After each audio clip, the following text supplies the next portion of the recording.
Paparan selanjutnya akan disampaikan oleh Bapak Muhammad Martawardani dari Unit Kerja SMA Negeri 1 Purworejo. Waktu dan tempat kami persilahkan.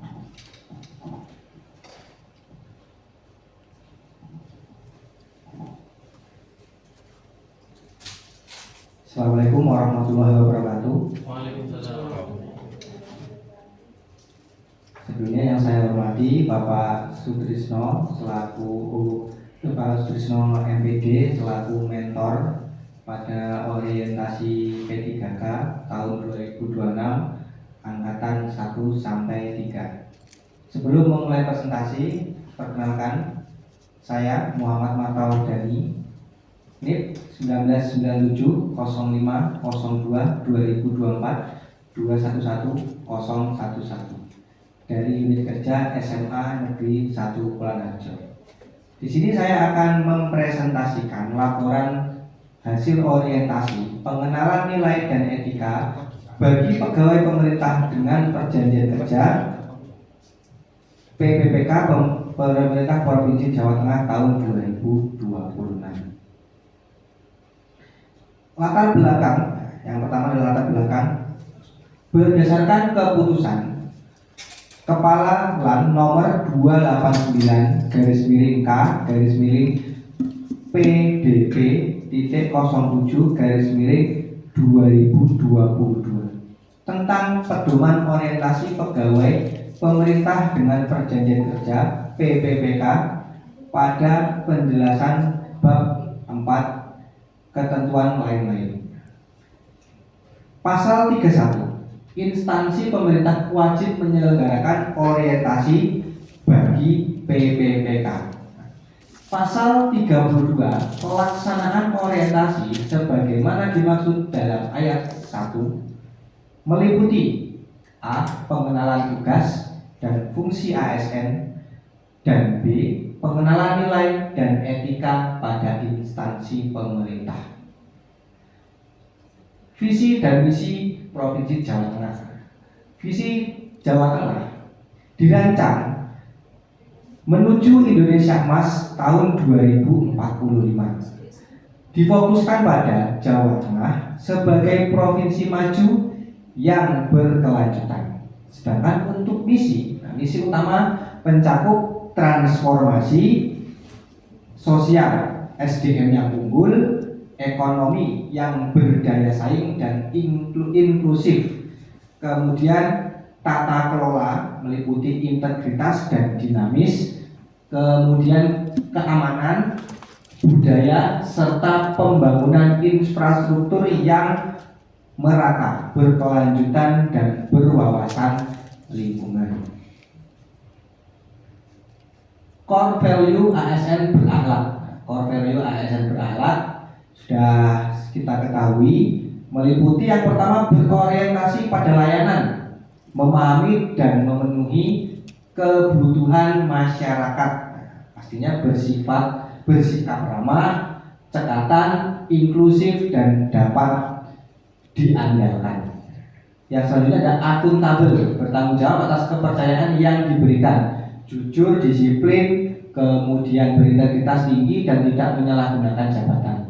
Yang selanjutnya ada kompeten, meliputi tugas belajar dan mengembangkan kapabilitas, meningkatkan kompetensi diri untuk menjawab tantangan dan memberikan kinerja terbaik.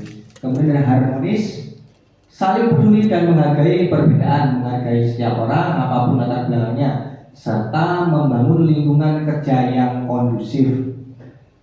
Selanjutnya ada loyal, berdedikasi dan mengutamakan kepentingan bangsa dan negara, memegang teguh ideologi Pancasila dan NKRI, serta menjaga nama baik ASN, pimpinan, instansi, dan negara. Selanjutnya ada adaptif.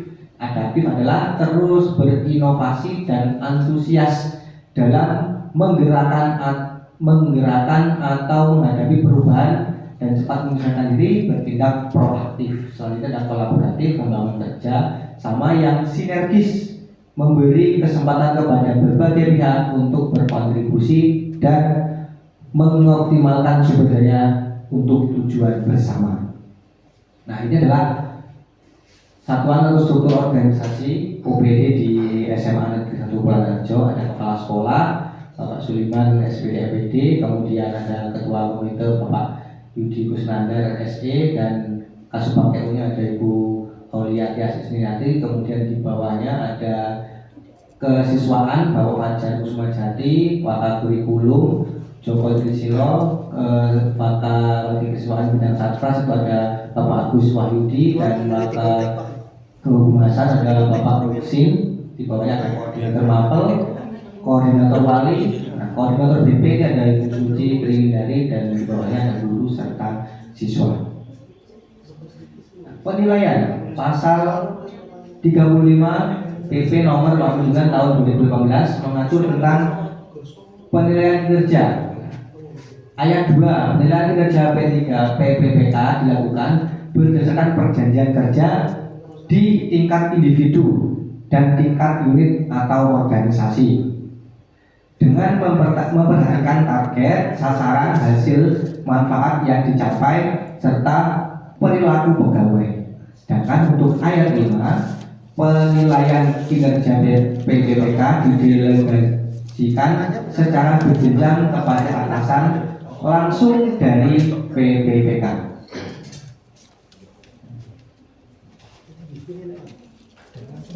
Selanjutnya ada RHK, rencana hasil kerja. Apa sih RHK? RHK adalah dokumen perencanaan yang membuat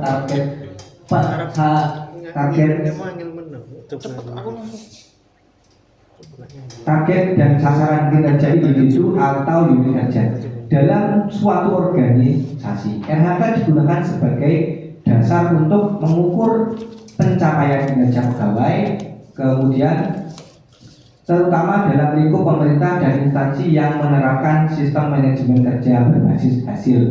Nah, fungsinya sebagai pedoman dalam melaksanakan tugas, mengukur dan mengevaluasi kinerja pegawai, meningkatkan akuntabilitas dan transparansi kerja, kemudian menjadi dasar pemberian penghargaan atau bahkan sanksi. Isi dari RHK. Isi dari RHK adalah yang pertama, rencana kegiatan. Kegiatan seperti apa? Kegiatan yang akan dilakukan untuk mencapai target yang telah ditentukan. Yang kedua ada indikator kinerja, tolak ukur yang digunakan untuk menilai pencapaian kegiatan tersebut dari segi kuantitas, kualitas maupun waktu pelaksana. Yang ketiga pasti target, sasaran atau hasil yang diharapkan dalam periode waktu tertentu yang dapat diukur dengan indikator kinerja. Selanjutnya ada output. Output hasil nyata dari kegiatan yang dilakukan seperti dokumen, laporan, atau produk lain yang relevan. Nilai dasar, yang kelima adalah nilai-nilai dasar. Prinsip-prinsip seperti akuntabilitas, kompetensi, kerjasama, dan inovasi yang harus diterapkan dalam pencapaian hasil. Ini adalah RHK saya. Satuan unit kerja di SMA Negeri 1 Purworejo, jabatan guru ahli pertama mata pelajaran biologi, kemudian masa kontrak tahun 2024 sampai dengan 2029. Tujuan instansi atau unit kerja mandiri, terselenggaranya proses pembelajaran dan program sekolah sesuai dengan visi, misi, dan tujuan sekolah. Kemudian rencana hasil kerja kepala sekolah itu terlaksananya peningkatan kualitas pembelajaran guru. RHK yang pertama adalah terlaksananya supervisi terhadap guru dan perencanaan. Targetnya yaitu indikator kinerjanya adalah melaksanakan perencanaan pembelajaran, pembimbingan, dan dalam mewujudkan pembelajaran. Kemudian outputnya itu adalah dokumen CP, dokumen TP, ada dokumen ATP, dan dokumen-dokumen lain. Kemudian penerapan nilai-nilai berakhlaknya, ada berorientasi pada layanan, ya pasti bersikap ramah, menerima, pendapat dan pada forum diskusi dengan teman-teman sejawat. Selanjutnya, untuk RHK yang lain pasti sama karena pasti memiliki ada pengembangan kompetensi, kemudian supervisi dan lain-lain, dan juga tugas-tugas tambahan lain.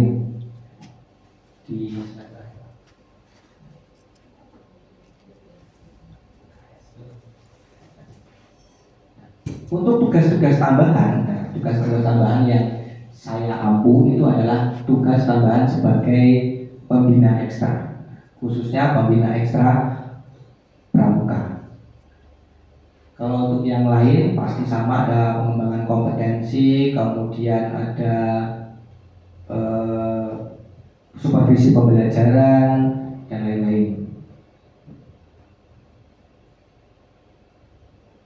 Sekian dari presentasi dari saya.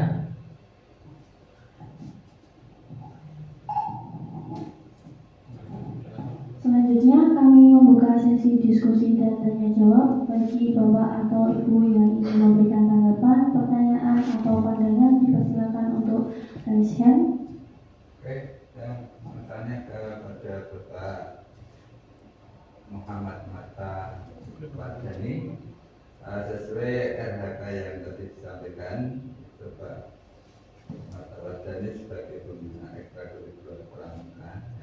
Tanyanya, apa saja tugas yang Anda lakukan untuk diuraikan? Terima kasih. Terima kasih Bapak atas pertanyaannya. Tugas yang saya ampu dari pembina ekstra khususnya pramuka, yang pertama pasti menyusun rencana kegiatan Pak. Rencana kegiatan, kemudian pelaksanaan yang sudah direncanakan, kemudian membuat laporan. Sebelum membuat laporan pasti kita melakukan pembinaan atau bimbingan. Bimbingannya adalah untuk apa? Menemani latihan-latihan rutin, kemudian kan kalau pramuka ada reguler dan dewan ambalan, ya, dua-duanya kita bina bergantian bersama pembina pramuka yang lain dan yang memiliki tugas-tugas yang sama. Terima kasih Pak.